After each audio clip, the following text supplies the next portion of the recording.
Hello बच्चों, let's see the question and the question says that the chief pollutant which are responsible for ozone depletion. Option है बच्चों यहाँ पर sulphur dioxide, carbon dioxide, carbon monoxide and oxides of nitrogen and chlorofluorocarbons. तो बच्चों यहाँ पर बात किया जा रहा है ओजोन के डिप्लेशन के बारे में। ठीक है, यानी कि ओजोन के डिप्लेशन के लिए कौन से गैस जिम्मेवार होते हैं।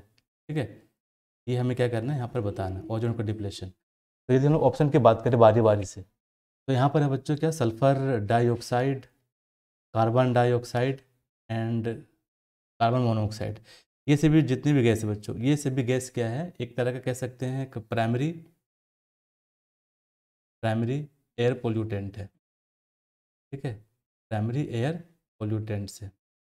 ठीक, यहाँ तक तो हमें क्लियर कि प्राइमरी एयर पोल्यूटेंट है, ये क्या करता है, एयर को पोल्यूट करता है। बट बच्चों यहाँ पर बात किया जा रहा है क्या ओजोन डिप्लेशन का। तो ओजोन के डिप्लेशन के लिए मतलब होना क्या चाहिए कि वैसे स्पीसीज ओजोन का डिप्लेशन करते हैं जो कि फ्री रेडिकल हो।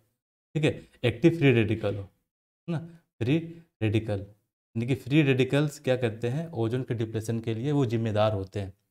तो ये सभी गैस जो है बच्चों वो क्या करते हैं कि फ्री रेडिकल जनरेट नहीं करते। फ्री रेडिकल क्या करते हैं, जनरेट नहीं करते हैं इन द प्रेजेंस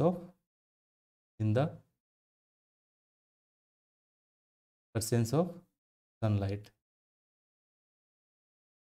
ठीक है, तो इस वजह से ये क्या करते हैं ओजोन के डिप्लेशन के लिए ये जिम्मेदार यानी कि रिस्पॉन्सिबल नहीं होते। यदि हम लोग बात कर लें इसी के जस्ट अपोजिट, जैसे नाइट्रोजन का ऑक्साइड है। ठीक है, नाइट्रोजन के ऑक्साइड्स को नॉक्स भी कहते हैं। क्लोरोफ्लोरोकार्बन्स जो हैं, ठीक है, ये सभी क्या करते हैं, रेडिकल जनरेट करते हैं। ये क्या करते हैं, फ्री रेडिकल जनरेट करते हैं। तो ये फ्री रेडिकल ही क्या होते हैं, ओजोन के डिप्लेशन के लिए रिस्पॉन्सिबल होते हैं। ये सभी क्या करते हैं, फ्री रेडिकल जनरेट करते हैं।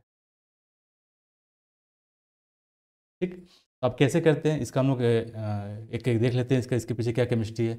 यदि इसका रिएक्शन की बात करें तो जैसे मान लो कोई क्लोरोफ्लोरोकार्बन के रूप में हम लोग ले लेते हैं CFCl3। ठीक, ये क्या होता है, जब सनलाइट का जो रेडिएशन होता है उससे जब ये रिएक्ट करता है तो हमें क्या करता है, ये एक तरह का एक फ्री रेडिकल देगा, साथ साथ में हमें क्या देगा, क्लोरीन का फ्री रेडिकल।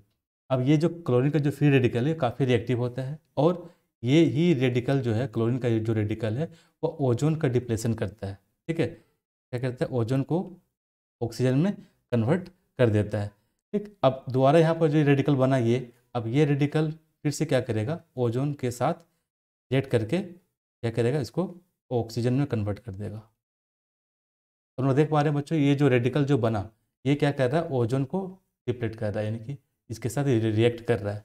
ठीक है, अब हम बात कर लेते हैं नाइट्रोजन के ऑक्साइड का। यदि एग्जांपल ले हम लोग, एग्जांपल के तौर पर नाइट्रिक ऑक्साइड ले, ये जब क्या होता है कि सनलाइट से रिएक्ट करता है ना, तो ये क्या बनाता है, हमारा नाइट्रोजन प्लस ऑक्सीजन रेडिकल बनाता है।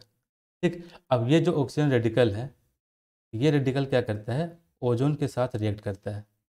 ठीक है, और हमें क्या बना देता है, हमें क्या देता है, ऑक्सीजन देता है। तो हम लोग देख पा रहे हैं बच्चों कि ये जो रेडिकल्स हैं वो रेडिकल ही क्या करते हैं, ओजोन का डिप्लेशन करते हैं। यहाँ पर हम लोग देखें कि क्लोरीन का रेडिकल, यहाँ पर ऑक्सीजन का रेडिकल, तो हम लोग कह सकते हैं कि ऑप्शन डी है वो हमारा क्या होगा, करेक्ट आंसर होगा। Hope you understood it well, best of luck.